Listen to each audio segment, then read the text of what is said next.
Bonsoir à tous ceux qui nous suivent sur notre chaîne La Tribune Romaine. En tant que journalistes romains, nous avons eu accès à toutes les entrées sans restriction. Nous avions carte blanche. Et ainsi, nous avons pu suivre toutes les étapes menant Jésus jusqu'à la crucifixion. Voici donc le récit dramatique qui va conduire Jésus jusqu'à la mort. Les soldats du gouverneur n'ont qu'une règle, la brutalité. Mais avant qu'ils ne traînent Jésus vers l'intérieur du palais, Pilate ordonne qu'il soit battu à coups de fouet. Les soldats vont lui préparer un simulacre de royauté. Ils lui tressent une couronne, non pas de laurier, mais d'épines, qui lui enfoncent sur la tête. Il lui donne dans sa main droite un roseau en guise de sceptre. Puis, ils se mettent à genoux, ils l'acclament et lui rendent hommage en disant « Salut, roi des Juifs !» Ensuite, ils lui crachent au visage. Ils lui prennent le roseau pour lui frapper la tête. Ils se moquent de lui. Ils le raillent, puis lui retirent son manteau pour lui remettre ses vêtements. Jésus, lui, il ne dit rien, comme s'il était habitué à la souffrance. Mais d'où lui vient cette force pour résister aux crachats, aux moqueries et aux coups? Maintenant, ils emmènent Jésus en dehors de la ville de Jérusalem, jusqu'au mont des Oliviers, pour le crucifier. Sur le chemin qui le mène à Golgotha, qui signifie lieu du crâne, les gens attendent le passage du supplicié de part et d'autre du chemin. Il a été maltraité et opprimé par les religieux, par les soldats du gouverneur, par le peuple, mais il n'a point ouvert la bouche. Il est 11h du matin lorsque Jésus aborde le chemin qui va le mener à Golgotha, lieu de sa crucifixion et de sa mort. Le soleil ardent frôle les 30 degrés et plombe la ville sainte Jérusalem.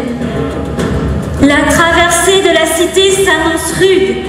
Jésus doit porter lui-même sa croix et elle est lourde, lourde à double sens, lourde en poids et lourde en conséquences pour Jésus premièrement, mais pour le peuple juif qui reste aveugle. La chaleur est insoutenable.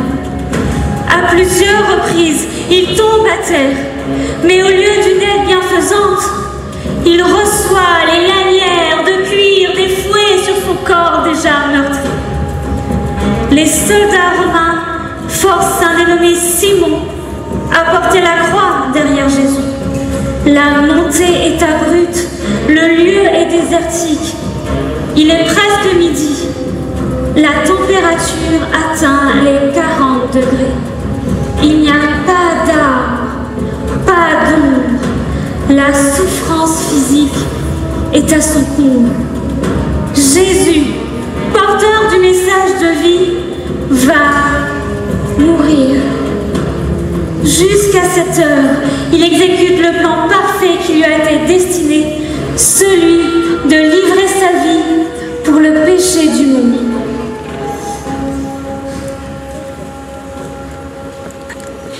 Nous voici maintenant arrivés sur le lieu macabre. 2 malfaiteurs doivent être mis à mort avec Jésus. Les soldats expérimentés clouent sur la croix les mains et les pieds de Jésus sans aucun état d'âme.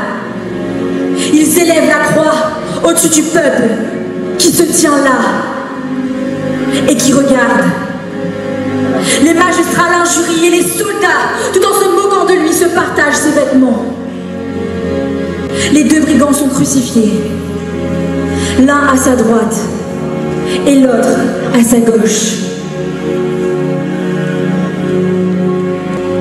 N'es-tu pas le Christ?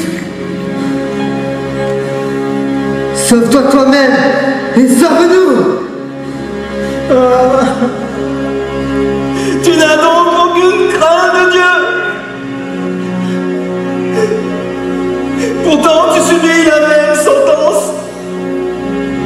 Nous la méritons pour le crime que nous avons commis. Mais lui, il n'a rien fait de mal. Jésus, souviens-toi de moi quand tu reviendras pour régner. Je te le dis assurément. Aujourd'hui même, tu seras avec moi dans le paradis. Ces dernières paroles ont choqué nos journalistes dépêchés sur place. Tout à coup, ils ont eu la révélation qu'il y aurait une vie après la mort.